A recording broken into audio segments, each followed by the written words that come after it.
Broome County Executive Jason Garnar declared a state of emergency today in response to a recent spike in opioid overdose deaths. Garnar was joined by other county officials this afternoon in announcing the unprecedented action. Typically, states of emergency are reserved for weather events like floods or severe winter storms. But Garnar says 6 OD deaths in the past 10 days makes the situation a crisis. Officials believe the recent spate of deaths are being caused by synthetic fentanyl, which can be much more potent than heroin. This action will allow us to more quickly and effectively direct all county departments to respond to this deadly fentanyl emergency. This is not something that can wait, and everyone needs to work together.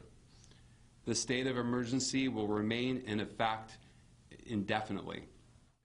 District Attorney Steve Cornwell's office has been tracking opioid deaths for the past few years. Cornwell says Broome was seeing great success, going 70 days without a death at the end of last year.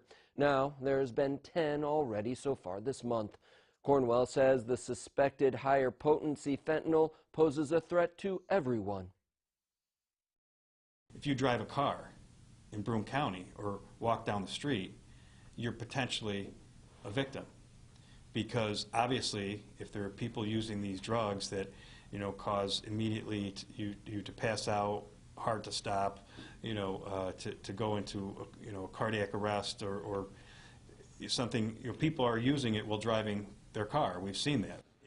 Cornwell says first responders are also at higher risk as the fentanyl can be inhaled at the scene, causing an overdose.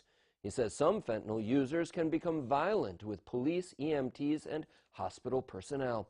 Garnar's state of emergency contained 2 orders to help speed the response to the crisis. The first requires all EMTs to report overdoses to law enforcement. The second directs the county coroner to alert the DA's office when samples are sent to labs so that toxicology reports can be subpoenaed and acquired more quickly.